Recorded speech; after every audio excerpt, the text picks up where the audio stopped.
Sir ಈಗ ಮೇಲೆ ಸ್ನಾನ ಮಾಡಿದ್ರೆ ನಿರುದ್ಯೋಗ ನಿವಾರಣೆ ಆಗ್ತದೆ ಅಂತ ನಿಮ್ಮ ಎಐಸಿಸಿ ಅಧ್ಯಕ್ಷರು ಹೇಳ್ತಾರೆ.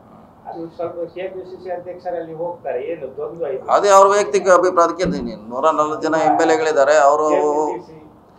ಅವ್ರ ವರ್ಷನ್ ಅವ್ರು ಹೇಳಿದ್ದಾರೆ, ಇವ್ರ ವರ್ಷನ್ ಇವ್ರು ಹೇಳಿದ್ದಾರೆ. ಅವರು ಹಾಗೆ ಹೇಳಿದ ತಕ್ಷಣ ಹೋಗೋರು ಯಾರು ನಿಲ್ಲಿಸ್ಲಿಕ್ಕೆ ಆಗೋಲ್ಲ.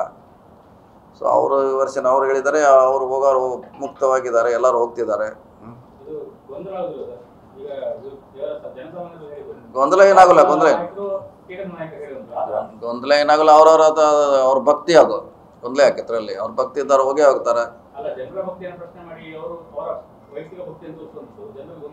ಗೊಂದಲ ಏನಲ್ಲ, ಅವ್ರು ಹೋಗೋರ್ಗೆ ಯಾರು ಮುಕ್ತವಾಗಿದ್ದಾರಲ್ಲ. ಈ ಟ್ರೈನ್ ಇಲ್ಲಿ ಮಂಗಳೂರಿಂದ ಹೊಂಟಿದೆ, ನಮ್ಮ ಕಾಂಗ್ರೆಸ್ನವ್ರು ಹೊಂಟಿದ್ದಾರೆ ಅದರಲ್ಲಿ. ರಶ್ ಕಡಿಮೆ ಆಗಲ್ಲ, ಆಮ್ಯಾಗ ಹೋಗಿ ಬರ್ತೀವಿ. ರಶ್ ಇದೆ ಭಾಳ. ಮಂಗಳೂರಿಂದ ಹೋಗ್ತಾರೆ, ನಮ್ಮವ್ರು 50% ನಮ್ಮವ್ರು ಅದಾರ ಅದರಲ್ಲಿ.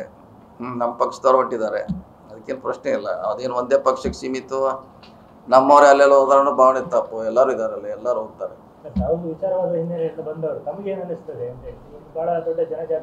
ಅವ್ರು ಅದಕ್ಕೆ ಅವ್ರ ಭಕ್ತಿಗೆ ನಾವು ಯಾರು ಅಡ್ಡಿಪಡಿಸ್ಲಿಕ್ಕೆ ಆಗಲ್ಲ. ಅವ್ರ ಭಕ್ತಿ ಅದು, ಅವರು ಪ್ರೀತಿ, ಅವ್ರ ವಿಶ್ವಾಸ, ಅದರಲ್ಲಿ ಬೇರೆಯವ್ರು ಹೇಳಲಿಕ್ಕಾಗಲ್ಲ. ಅದು ಅವ್ರವ್ರ ಇಚ್ಛಾಶಕ್ತಿ.